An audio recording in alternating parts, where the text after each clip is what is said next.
जय हिंद दोस्तों। देखो दोस्तों, आज की जो अपनी वीडियो है वो कोई रोस्ट वीडियो नहीं होने वाली। दरअसल आज मैं एक ऐसे टॉपिक के बारे में बात करना चाहता हूं जो हमारे इंडिया का एकमात्र ऐसा टॉपिक बन गया है जिसके बारे में बात करना बहुत ही ज़्यादा ज़रूरी है, क्योंकि ये दिन प्रतिदिन बढ़ता ही जा रहा है। एक दिन में एक केस नहीं, एक दिन में न जाने कितने ही केस होने लगे हैं अब। और अभी ये घटना हुई है मेरे शहर में, जिस सिटी में मैं रहता हूँ, राजस्थान का अलवर ज़िला है जहाँ पे मैं रहता हूँ। आप सबको पता नहीं पता तो मैं बता दिया। तो इस बारे में मैं आज इसलिए बात नहीं कर रहा कि ये मेरे इलाके में हुई है, मेरे शहर में हुई है, जिस शहर में मैं रहता हूँ। मैं इस बारे में सिर्फ इसलिए बात कर रहा हूँ या फिर करना चाहता हूँ कि तुम्हारे शहर में ऐसी घटना ना हो, उससे पहले तुम मेरे साथ मिलके इस घटना के खिलाफ या फिर ये जो मुद्दा है इसके खिलाफ आवाज़ उठाओ। तो करते हैं वीडियो को शुरू। चलो भाई। तो बात यह है कि 11 तारीख की मिडनाइट को ये केस रिपोर्ट हुआ है। अब भाई यहाँ पे एक नाबालिग के साथ गैंग रेप किया गया है। And news just coming in, an unidentified girl was found in Alwar district on Tuesday night in a distressed state. The police have said that the girl, a speech and hearing impaired minor, was allegedly sexually harassed and is currently admitted to the ICU. The police... देखो, मैं तुम्हें short and sweet में बताता हूँ पूरा मामला क्या है। 11 जनवरी 2022 की रात को 11 से 12 साढ़े 12 के बीच का ये हादसा है, जहाँ पे जिस लड़की के साथ गैंग रेप हुआ है, वो बोल भी नहीं सकती, उसके साथ गैंग रेप हुआ है। एंड उसको रेप करने के बाद वो जिन्होंने किया है वो दरिंदे, वो चादरमोद, वो उस बंदी को, लड़की को फ्लाईओवर, जो तिजारा फाटक वाला फ्लाईओवर है, वहाँ पे उसे डाल के गए हैं, फेंक के गए हैं। उसके बाद वहाँ के जो अड़ोस पड़ोसी थे या फिर उस रोड से चलने वाले जितने बंदे थे, उन्होंने वहाँ के आसपास का जो भी थाना, हमारा मतलब जो मेरे लोकल के बंदे हैं, उन्हें पता है कि जहाँ पे ये घटना हुई है वहाँ से सिर्फ 1.5 किलोमीटर दूरी पे थाना है, शिवाजी पार्क थाना। उस थाने में वहाँ के लोकल बंदों ने कॉल किए, कंप्लेन किए, तब जाके वहाँ से बंदे आए हैं। उसके बाद उस लड़की को यहाँ के जो हमारा गवर्नमेंट हॉस्पिटल है, जो सरकारी अस्पताल है सबसे बड़ा, वहाँ पे लेके गए हैं। वहाँ पे उसका उपचार प्रचार किया है। उसके बाद वहाँ पे उसकी तबीयत ज़्यादा बिगड़ने के बाद उसे जयपुर के जेके लोन हॉस्पिटल में उसे रेफ़र किया गया था। उसके बाद अभी बताया जा रहा है कि, क्योंकि अब जब मैं ये वीडियो शूट कर रहा हूँ तो मुझे मतलब ये इंसिडेंट हुए 3 से 4 दिन हो चुके हैं, तो अभी उसकी हालत जो है वो खतरे से बाहर बताई जा रही है। बच्ची अभी स्टेबल है, उसको ऑपरेट कर दिया गया है, वो खतरे से बाहर ही है और कंफर्टेबल है, रात में अच्छी तरह से सोई है और उसकी देखभाल पूरी तरह से की जा रही है। तो अभी तक मैंने तुम्हें जो भी बताया उन सब में सबसे पहला और सबसे बड़ा मुद्दा तो ये निकल के आता है कि जिस स्थल पे ये घटना हुई है, उस घटना स्थल से मात्र 1.5 किलोमीटर दूरी पे थाना है। तो सबसे पहली बात तो हमारी जो यहाँ की लोकल पुलिस है, जो राजस्थान पुलिस है, अलवर पुलिस है, उसके ऊपर सबसे पहला और सबसे बड़ा सवाल तो ये उठता है कि थाने की मात्र 1.5 किलोमीटर की दूरी पे इतनी बड़ी घटना हो जाती है। ये अपने आप में ही पुलिस वालों के ऊपर बहुत बड़ा सवाल है और उनके लिए शर्मसार कर देने वाली बात है ये। यही नहीं, अभी और सुनिए। तो अब तक मैंने तुम्हें बताया कि ये जो हादसा है वो कब हुआ, कैसे हुआ, कौन से ज़िले में हुआ, ये सारी बातें हो गई अपनी। अब मैं बात करता हूँ कि ये हादसा होने के बाद हमारा जो सिस्टम है वो किस लेवल पे और किस तरह काम कर रहा है, ये देख लो एक बार।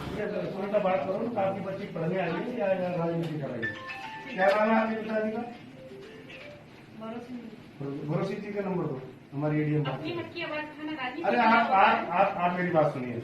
तो देखो, ये घटना होने के बाद हमारी महिला आयोग की कुछ महिलाएं और लड़कियां, जिन्हें लगता है कि वो इस समाज में असुरक्षित है, और उनका ये मानना सही भी है, क्योंकि अगर हर दिन प्रतिदिन इस तरह की घटना होंगी तो उनके माइंड में इस तरह के विचार आना नॉर्मल है। तो भाई उन्होंने एक रैली निकाली जो हर बार निकाली जाती है, और सोचने वाली बात है कि अगर रैली से कुछ होता तो हमारा ये इंडिया अभी तक रेप फ्री कंट्री नहीं बन गई होती। लेकिन वो बात साइड में रखते हैं, अब बात आता है मेन मुद्दे पे। तो रैली जो निकाली गई थी हमारी अलवर की महिलाओं के द्वारा, तो वो गए थे डीएम के ऑफिस, और वहाँ पे डीएम ने उनका जिस तरीके से स्वागत किया है ना, ताली होनी चाहिए उनके लिए। मेरी तरफ से राय दूंगा, आप पढ़ाई करिए, ठीक है ना?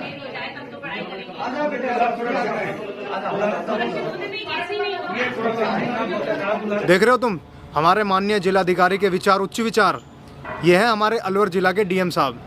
भाई, किसी लड़की का अगर रेप होता है तो उस रेप के डर से कोई दूसरी लड़की आवाज़ उठाती है कि कल को मेरे साथ ऐसा कुछ ना हो जाए, और वो पहुंचती है हमारे डीएम के ऑफिस।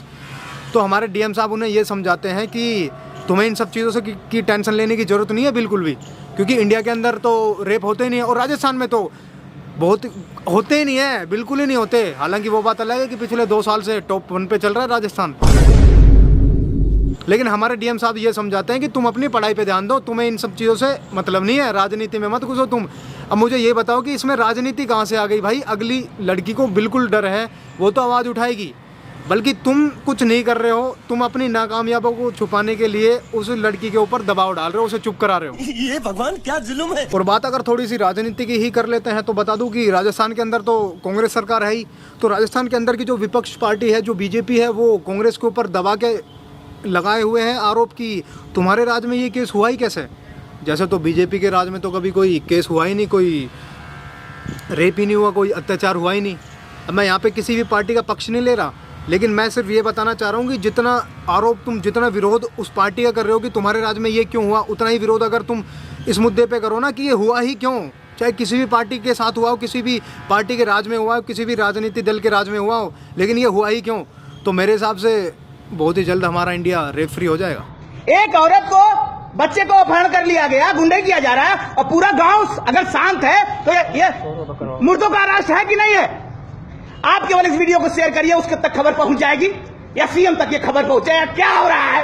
अरे भगवान तुम्हारी माँ का चौदो, न्याय करो माधव चौथ भोसड़ी वाले, मंदिर मस्जिद वाले, भगवान तुम्हारी माँ का चौदो, हम न्याय करेंगे तो अनर्थ हो जाएगा, अनर्थ हो जाएगा। भोसड़ी वाला मौत मुझे क्यों नहीं आ जाती है? मैं ये दिन देखने से पहले राजीव तलवार मर क्यों नहीं जाता है? बातें और भी बहुत सारी है, लेकिन उन सब बातों के बारे में बात करने का कोई मतलब नहीं है, क्योंकि कुछ चीज़ें ऐसी होती है ना यार, जब तक खुद के ऊपर ना बीते, खुद की फैमिली के ऊपर ना बीते ना, तो बंदा सुनता नहीं है, इतना सीरियस नहीं लेता। लोगे आज नहीं तो एक दिन ज़रूर लोगे, और जितनी जल्दी सीरियस ले लोगे उतना तुम्हारे लिए, तुम्हारे परिवार के लिए और इस समाज के लिए बहुत ज़्यादा अच्छा है। ख़त्म कर रहा हूँ इस वीडियो को यहीं पे। इससे केस से रिलेटेड कोई भी इन्फॉर्मेशन अगर मुझे मिलती है तो मैं आप लोगों के साथ ज़रूर शेयर करूँगा, और मैं तो इन्फॉर्मेशन शेयर करूँगा। अब तुम्हारा काम यह है कि तुम इस चैनल को सब्सक्राइब करो या ना करो, कोई बात नहीं, लेकिन इस वीडियो को शेयर जरूर कर देना, क्योंकि इस वीडियो से शेयरिंग की मेरी बहुत ज़्यादा उम्मीद है, और ये भी उम्मीद है कि तुम मेरी इस उम्मीद पे खड़ा उतरोगे।